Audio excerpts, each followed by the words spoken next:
Hi, and welcome to another episode of Senior Travel Adventures. This time around, we're going to have some really great interviews, some wonderful pictures that we're going to share from all over the world. So please stay tuned, and we'll be right back. At Caring Senior Service, our commitment to great care begins with our values. We've been dedicated to excellence, service, responsibility, professionalism, learning, rewards, teamwork, and family. Our values guide us to empower quality caregivers, deliver personalized care solutions, and maintain active involvement with families. We empower our clients and their families to live healthy, happy lives at home. Well, welcome back. I wanted to tell you a story about my past birthday adventure through Switzerland and France, including a river cruise on the Rhine that ended in Amsterdam. This journey was not just about exploring new places, but also about the adventure and challenges of traveling alone, reconnecting with the beauty of the world, and discovering stories hidden within every corner of these scenic countries. I wanted to share not only the highlights of the trip, but my honest assessment of travel as an older solo female. My adventure began very early with a 6 a.m. flight out of Fresno on my actual birthday. My itinerary was ambitious: Fresno to Salt Lake City, then on to New York, and finally Zurich, a city that had long been on my travel bucket list. Traveling solo is always a poignant experience. Although I enjoy company on my trips, life is simply too short to wait for others to take that trip. The excitement of the unknown is often mixed with moments of isolation, but as my plane touched down in Zurich, any lingering hesitation melted away. I felt eager and ready to dive into these experiences that awaited me, despite being super tired from the flights. I find it is best to just try to keep going until a normal bedtime and seeing if that helps with jet lag. Zurich greeted me with a perfect blend of old world charm and modern sophistication. The journey from the airport to my hotel in the Technopark district was pleasantly smooth, a single tram ride through a city where history and modernization walk hand in hand. The Technopark area itself is a tribute to Zurich's forward-thinking spirit, with sleek modern buildings that contrast beautifully with the historic architecture just a short ride away. After settling into my hotel, I couldn't wait to explore. My first destination was Zurich's Old Town, a place where time seems to stand still. As I wandered through its narrowed cobbled streets, I was surrounded by medieval buildings, each one whispering tales of the past. The sense of history there was sincere, and I found myself losing track of time as I viewed the beauty around me. That evening, though, as my exhaustion began to really set in, I chose to buy a simple yet abundant meal from a grocery store called Co-op there.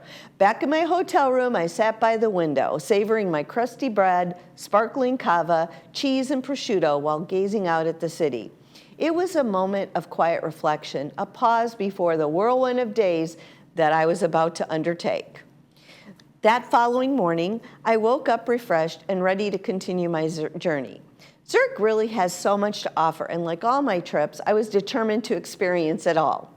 I began with a half-day tour to the Rhine Falls, Europe's largest waterfall. The sheer power of the falls was awe-inspiring, and during our boat ride just up to the edge of the falls, feeling the mist on my face, I was reminded of the immense power and beauty of nature, particularly water.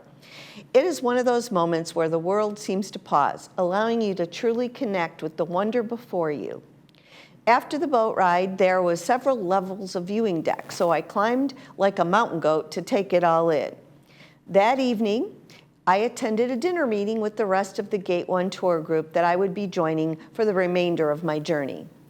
The group was diverse, with travelers from all walks of life, and it didn't take long for friendships to begin forming. I've always been grateful for my social and extroverted nature, which makes connecting with others so natural and easy. As we shared stories and laughs, I knew these new friends would be an integral part of my adventure, and they were. The next day was dedicated to exploring Zurich again with our tour group. We divided into two smaller groups for a combined bus and walking tour of the city. Zurich's Old Town was even more captivating the second time around. The medieval buildings, the narrow streets, the historic landmarks, all of it came together to create this vivid tapestry of the past. Our guide was wonderfully informative, bringing the history of the city to life with fascinating stories and insights. We walked down the Bahnhofstrasse, one of the world's most exclusive shopping avenues. The luxury shops and elegant displays of Swiss watches and chocolates tempted me at every turn. And with these beautiful window displays, I still managed to resist, at least for that moment. After that tour concluded, I decided I would go visit Frauenmünster Cathedral, which is one of Zurich's oldest and most significant sacred buildings, founded as a convent in 1853. The cathedral's interior was stunning, particularly the famous windows. Marc Chagall's stained glass is nothing short of a masterwork, each panel a burst of color and sentiment. As I gazed at the windows, I recalled Picasso's words about Chagall. He must have had an angel in his head. Indeed, the windows were proof that divine inspiration that seemed to guide Chagall's hand was present. Later in the afternoon, after a quick tram ride to see some of the local area, I made my way to Lake Zurich. My 24-hour public transportation ticket actually included a boat ride on the lake, and I wasn't about to miss that opportunity. The boat tour was the highlight of my time in Zurich. As we soared across the serene waters, the snow-capped Alps loomed in the distance. Their majestic peaks piercing the blue sky was breathtaking. It was peaceful, almost meditative experience. The beauty of the moment, the tranquility of the lake, and the grandeur of the Alps made me feel very small, but in the best possible way. It was a reminder of the vastness of the world and the endless wonder it holds. The next morning brought a new wave of excitement as I prepared for the next leg of my journey, the Rhine River Cruise. I had not been on this before. We boarded a bus bound for Lucerne, and it was straight out of a storybook. Lucerne's Chapel Bridge, with its century-old paintings and iconic water tower, was as graphic as I had imagined. We visited the Lion Monument, one of the most famous memorials in Switzerland, visited by about 1.4 million tourists each year. The skies then opened up, though, and the rain poured down, but it didn't dampen my spirits. I walked through the city, visiting the market booths along the river, soaked to the skin, but happy to be fully present in the experience. There's something magical about embracing the elements, about letting go, and simply enjoying the moment, no matter the weather. I often say there's no bad weather, just bad clothing choices. Our motor coach then took us to Basel, where our river cruise adventure would begin. Boarding the cruise ship was stepping into a new phase of this journey as I walked up the gangway. The ship was comfortable, the staff very attentive, and I stood on the top deck with a few new friends discussing our upcoming journey. Off we sailed into the evening, and after dinner, we made it to the first of 13 locks we would pass. In my room, I was able to open my sliding windows to see the wall just a few feet away. I stuck my head out a little bit, slightly hearing and seeing all the other passengers excitedly doing the same. The following morning, though, our first stop was Bressak, a charming town on the edge of the Black Forest. We embarked on a walking tour exploring the town's cute houses and winding streets. We made our way up to St. Stephen's Cathedral, where the views from the top were nothing short of stunning. The town itself was small, but its beauty and tranquility made it a perfect start to the cruise. Next, we sailed on to Strasbourg, France, where we spent the night. The following morning, our tour bus took us through Strasbourg's historic districts, including the UNESCO-listed Grand Ile with its impressive Gothic cathedral and half-timbered houses. Strasbourg is a city where history is alive in every street and building and part of the Alsace region. One unique feature that caught my eye was the abundance of stork nests in the trees along the streets, a sight I'll never forget, even if I didn't get the perfect picture. Today, there are over 600 stork couples in Alsace, at least 50 on the rooftops of Strasbourg alone. During our free time there, some friends and I considered taking a boat tour of the city, but the ominous clouds changed our plans. Instead, we opted for a tram ride and a leisurely stroll through the charming streets. We found ourselves in a cozy cafe just as a torrential downpour began. Huddled under an umbrella, we shared classic tarte flambe as the storm raged outside, turning the street next to us into a rushing river. It was a memorable moment, one that connected us not only to the city and its people, but in a very real way. Back on the boat that evening, we enjoyed dinner and live music in the lounge. The atmosphere was lively with my new friends and a great bottle of wine from the Alsace region, which I had bought earlier. The fun and laughter brought a sense of camaraderie that made the night quite memorable. Our cruise continued with a stop in Speyer, where we departed for a tour of Heidelberg Castle. Perched high on the hilltop, the castle offered panoramic views of the Neckar River and the city below. As I explored the ruins, I couldn't help imagine the grandeur of its past, the stories of knights and nobles that had unfolded within its walls. A unique feature there is this largest wine barrel in the area. I don't know about the world, but for sure the area. Later, back in Heidelberg, after walking around a bit, I visited the Karl Theodor Bridge, commonly known as the Old Bridge. This 18th century arched bridge spans the Neckar River and offers stunning views of the city and the surrounding hills. Heidelberg itself was equally captivating with its charming streets and vibrant university atmosphere. I could have spent hours wandering the city, soaking in its energy, and it got time again to board that bus and back to the ship. In that afternoon, we rejoined the ship in Mannheim. As we sailed peacefully along the Rhine, we were treated to a zither concert by the famous Tommy Temerson. The music was delightful, a perfect complement to the serene landscape we were passing through. It was another reminder of how travel connects us not only to the places, but to the cultural richness which they hold. I don't recall ever having heard the sound of a zither before, but it was really nice. Our next stop was Rudesheim, where we embarked on a short walking tour. A smaller group of us decided to hike up to the vineyards, and the climb was well worth it. The views of the Rhine River winding through the valley were breathtaking. Back in the town, though, we indulged in the famous Rudesheim coffee, a delicious concoction of coffee, brandy, and whipped cream. As we sipped our drinks, we were serenaded by a small band playing Sweet Caroline of all tunes. It was a fun and unexpected moment that added to the charm of the day. The following morning, we sailed through the Rhine Gorge, a UNESCO World Heritage Site, prominent for its dramatic scenery. The castles perched along the hillsides, each with its own story, were a sight to behold.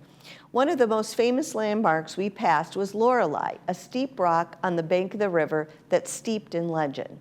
According to the German folklore, Lorelei was a beautiful maiden who, in despair over a faithless lover, threw herself into the Rhine River and was transformed into a siren who lured fishermen into their doom. One of our cruise directors even dressed up as Lorelei and had passed out shots of some liqueur. This stretch of the Rhine River was undoubtedly the most picturesque, with every bend revealing another castle perched on the hilltop or nestled in the vineyards. I found myself constantly reaching for my camera, capturing the breathtaking scenery, and these moments later became the highlight video on my channel, showcasing the majestic castles that line this historic waterway. That afternoon, we docked in Koblenz, a city steeped in history where the Rhine and Moselle rivers converge at the famous Deutsche Eck. Our walking tour took us through the charming streets, and I was particularly attracted by the gondola crossing the river, offering a unique vantage point of the Ehrenbreitstein fortress towering above. After exploring the city and indulging in a bit of shopping, I returned to the ship just in time for cocktails on the deck. A brief rainstorm passed over, cooling the evening air and leaving the city refreshed as we sailed away, bound for our next destination, Cologne. Cologne, Germany greeted us the next morning with its vibrant energy. We embarked on a walking tour that led us to the iconic Cologne Cathedral, a Gothic masterpiece that commands the city's skylines. Standing before its towering spires, I was in awe of its grandeur and the centuries of history embedded in its walls. Later, I took a tram ride around the city, though I found the bustling atmosphere less captivating than the quiet charm of the smaller towns that we had visited thus far. Still, the day had its highlights, meeting up with the friends for a local taste of beer and a walk to the bridge adorned with thousands of love locks, a symbol of affection left by visitors from around the world. A lively street fair along the river tempted us to linger, but our departure time was approaching, so we hurried back to the ship, ready for that final leg of our journey. That night, we ran up to the deck to view the famous World War II bridge at Remagen at about 10:30, and it was just getting fully dark, which was super cool. The next morning, we were in Amsterdam, and I awoke to a magical scene. The city slowly revealed itself from my French balcony room, and the early morning light casting a soft glow over the canals and historic buildings.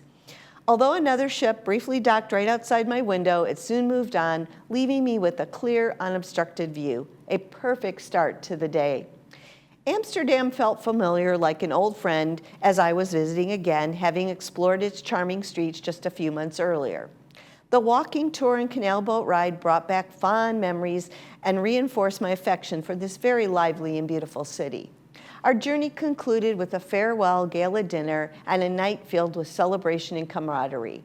The wine flowed freely, laughter echoed across the dining room, and the trivia games in the lounge brought out the competitive spirit in everyone. I was thrilled to win 3 times during the week. As the evening ended, I found myself on the deck, watching the twinkling lights of Amsterdam in the distance. It was a moment of reflection, a chance to look back on the incredible adventure I had just experienced. The Rhine River, with its castles, vineyards, and historic towns, had exceeded all my expectations. The culinary delights on the ship, each meal a masterpiece, and the warm, welcoming staff who treated us like family made the journey even more special. This trip was not just a voyage through some of Europe's most beautiful landscapes, it was a personal journey of discovery, friendship, and unforgettable memories. Traveling solo had its many challenges, but it brought a profound sense of freedom and accomplishment.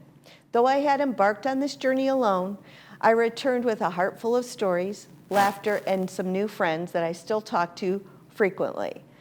This is one of the great features of a river cruise. Smaller and more intimate and easier to interact and get to know people, not only on the ship, but on the many tours. The average age of a river cruise is a bit older, typically 50s and up. There were solos and families on my trip. River cruises rely upon walking tours or use motor coaches to see the local areas, and often the ships are docked right within the small town, which is nice. You can just walk right off and see it. I enjoyed the peacefulness of the ship as it motored down the river with no motion issues like a large ship might have. The only caveat I offer is that if you have issues with ambulation and need more than a cane, river cruising might be a challenge. There is a significant amount of walking and getting on and off the boat and the motor coaches. The magic of the Rhine River, though, and the beauty of the places I had visited left an indelible mark on my soul, a reminder of the joys of exploration and the richness of the world we live in. And I look forward to where I might take my next river cruise.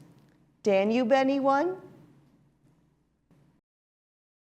Retirement is the time to enjoy the fruits of your labor, not to worry about market volatility.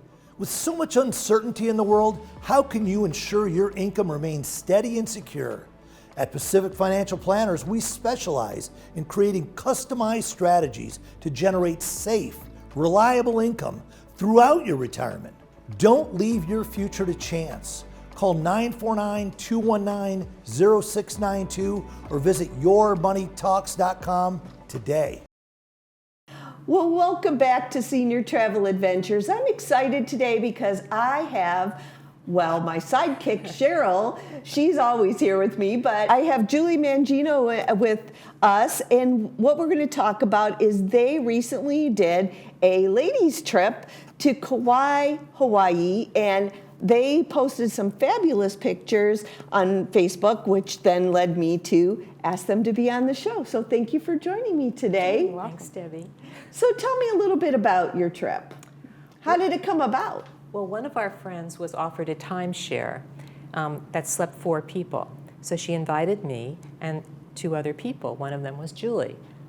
Well, actually, she invited Kelly and told Kelly she could invite somebody, and Kelly invited me. Okay. Well, so it ended up that all four of you got to go to this wonderful location, which I'm very excited because I'm going to be going there. We had never traveled together. We didn't really know each other I that didn't well. really know Miranda and Sheryl well. Kelly, I did, and it was just amazing how well we all got along. Yeah. I mean, it was really, It was great. really, really fun. Well, that's Yeah. good, because one of the things on the show that I try to portray is that it's okay to travel solo, because I travel solo mostly myself, but also it's so fun to get together, and sometimes you're going to go with people that you might not know well, and maybe you're going to find out that you click, or maybe you're not. So in your case, thankfully, you all clicked, but you had some fabulous adventures. So tell me, what was the first day like? Where did you do? The first day we went tubing.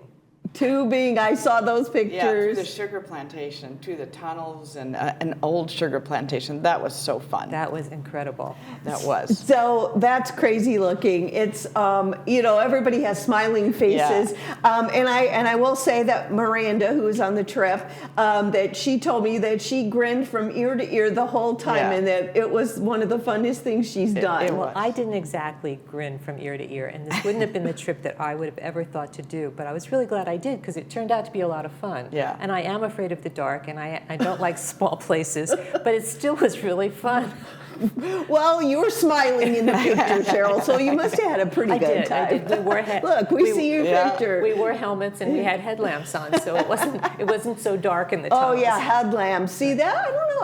I'm kind of with you. I don't know. I've actually done kayaking where we've gone through some caves, and it is a little bit disconcerting to. Well, in to one not know. cave, they told us to turn the lights off. So you right, did it totally right, dark, which was a different. Some people liked it. I think some people didn't. I didn't like it, but All right. Well, I also saw. So I mentioned kayaking. I see that you kayaked. I don't know when that's coming up. You saw sea turtles. You kayaked. You saw I think it was a sea lion on the beach. So the turtles were just out on the beach, they were or just did you out go on, somewhere no, they were special? just out on Poipu Beach, and they had it Every day? They had it marked off. You couldn't go near them, and we were there, and we'd watch them crawl out of the water and very slowly, Yeah. and back into the water very slowly. And one day we were there a couple days. I counted 12 one day. Yeah, I saw you with wearing snorkel paraphernalia. So, and that's where we went snorkeling. Yeah. Did you see them? Because that's one of my favorite things in life is sea turtles, where they come up and they take the little puff of air at the top and they slowly go down. I find that to be one of the most calming things there is. That I didn't see. Yeah, I wasn't in the water. I mean, we were right there, but I was never in the Yeah. water with them. Right. But the snorkeling was absolutely amazing. I mean, literally, you could be 4 feet off the beach, and the array of Right. fish was It amazing. was incredible. It was really neat. So you got to see all the colorful. Yes. Oh, my and all gosh. that. Yeah. It is. I will say snorkeling to me is one of the really interesting things that you do. Right. When you're traveling like to Hawaii. I've never been to Kauai either. This will be my first time, but I've been to Maui and done snorkeling there. We stayed in Princeville, Princeville, which is the northern area, and that's, I want to say, more rustic. Where we stayed, the timeshare was really very, very nicely done, but most of the activity was in the southern part of Kauai. Most of the big resorts are in the southern part. Yeah. Right. Right. So did you get to go around the island Oh, at yes. all, and you Oh, hiked yes. and did some Yeah. things like We that? covered the entire island. Okay, Wherever well- you could drive, we went. You went? All right. Well, because And we had a Jeep. I don't think there were any pictures of us in the Jeep. I didn't see any Yeah. vehicle. That's why I Yeah. kind of asked, because I didn't see you in a vehicle. We had a convertible Jeep, and we drove around. It was really crowded, but Hey, you made had it a work. choice. We had a choice Well, of minivan or a Jeep. And and that's kind Yeah. of the thing. Oh, minivan, that's like, Yeah. Let's be, you're Yes. on an adventure, right? You've right. got to do the adventure stuff. So that's cool. So I saw some lovely pictures with some food. So looks like you had some decent food. We did. There A was lot of tacos. there were a lot of food trucks. Yes. Oh, We did a lot of okay. food truck Yes, eating. I think there's Yeah. a picture of the food. Oh, there you are having a lovely, But nice. that was not a food truck. Right, That but was there is a picture of a food truck. So There we there's go. one. Best fish tacos in Hawaii. Right. Now, how did they get that designation? How are we sure that they are? Yeah. I don't know, but I guess they could make it up themselves. Yeah. They could make it up if they wanted to. Well, it sounds like you all had a really wonderful trip. You made new, not that you didn't know each other, but you became Yes. more bonded over this experience. I did. actually left thinking that I could easily travel with all of them again. Yeah. That's It was wonderful. Yeah, to it really know. was amazing how well we all got along. it was It was great. really, Yeah, because it can be challenging, especially a little bit the older we get. We get a Yeah. little more set in our ways and things like that. So it's fun to kind of break out and Right. do something different and find out that you can do it. And that's part of what I do with this. The part of this show is to encourage and empower older travelers to go ahead and take trips and not to Yeah. be afraid, because look at the fun adventure. If you had just said no, you'd have missed out on all these wonderful things, Right. right? So, well, I appreciate you ladies coming today, and tell your other two co-conspirators or whatever you want to call them that they could have come and they didn't. That's a great picture of all of you having a good time. So there you all are. So, all right, well, thanks Thank you. again. Well, And thank thanks, you for- Sheryl. We'll see you soon. Thank you Thanks, for having Debbie. us. Thank you. And we'll be right back. How do you comfort a family who's experienced a loss? At O'Connor Mortuary, we start by welcoming them into our space, where families of all faiths and cultures belong. We allow them the time to process their grief, providing guidance when it's needed and listening intently when it's not. We gather the values, the stories, the relationships, and the dreams together and use them to shape the memory of their loved one into a beautiful experience they'll cherish forever. When your family is in need of true comfort, call O'Connor Mortuary. Well, thank you for watching. It is such a pleasure to be able to do this show and to enjoy my travels as well as a senior travel adventurer. And if you have any questions, please feel free to email me at the information on the screen. And also, if you could please subscribe to my channels, I would so appreciate it. It's at Senior Travel Adventures up on the screen. That's on Instagram, YouTube. I also have a website, seniortraveladventures.net, and I blog regularly there as well. So thanks again for watching.